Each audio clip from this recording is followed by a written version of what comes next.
Epilogue. It is the evening of the first draft of this book being finished, only weeks after it began.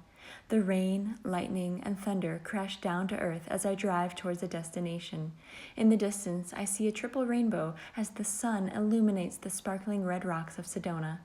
I walk into a boutique vegetarian restaurant surrounded by lush gardens and soft, soothing tones of sacred devotional music.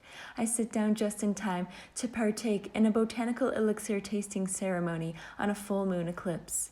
It carries a faint similarity to the way I used to partake in the Lord's Supper at church. This is my new family. Ah, yes, I have come full circle in this divine moment. That is all we are ever doing, being us. We are here.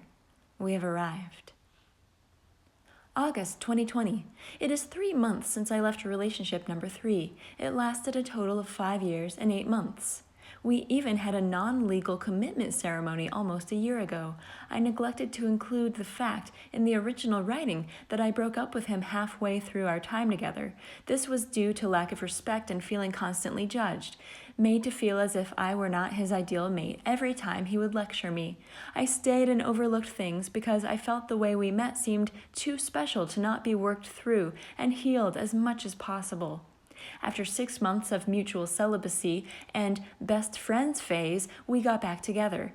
Fast forward to 3 months ago, my eyes became very suddenly open to the fact that all the reasons I broke up with him before were still there, just way more subtle. I would categorize these behaviors as covert narcissism and energy vampirism. I spent a few weeks researching and observing to make sure I was not wrong. I wanted him to prove me wrong, actually, so as not to disrupt the life we shared together. That didn't happen. I could not live in integrity and cultivate inner peace in that type of situation. I knew I was worth more than that and could see where my energy had been drained throughout the relationship. Once this source of negativity was no longer in my field, I began to heal inwardly at a rapid pace. I realized people with autism are so sensitive that if there is anyone in their life who drains energy, they will suffer greatly. I chose to live on the land for a time to enhance this process. I now have more inner peace, joy, and love in my life more than ever before. I have so much energy that I can work out up to 4 hours a day, but I rest on weekends. This removes any pent-up anxiety and stagnant energy from my body. Magic and synchronicities are flowing into my life daily. I have the energy to give to multiple friendships and meet new kindred spirits often. Creativity flows through me at greater depths than ever before. I never thought I would say this, but my autism symptoms, although still lingering subtly, are at an all-time low. I am able to talk to people, even striking up conversations with strangers while looking into their eyes. It's not something I make myself do. It's an actual desire to reach out. I can relax in social settings because all this overwhelming joy and love for people is bubbling out of me.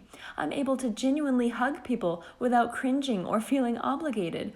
I no longer have the need for a primary person because I see all people moving through my field as the person I need to connect with right then and there, as long as it feels in alignment and integrity with my need for safety and common sense boundaries. In this way, I have room now for a tribal community and familial expansion.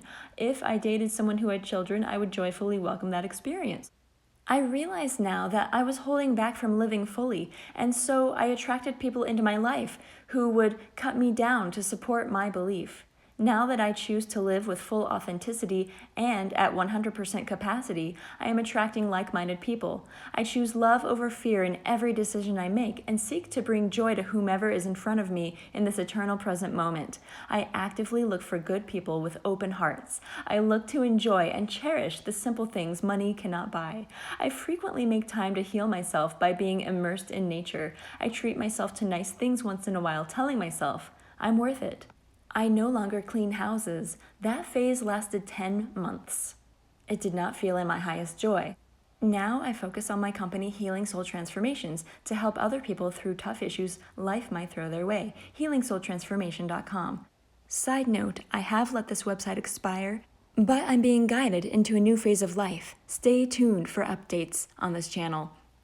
It is my absolute honor to be a useful conduit for the light and expansion of consciousness as we return to the one, our true home. May we all enjoy the blissful reunion in divine timing.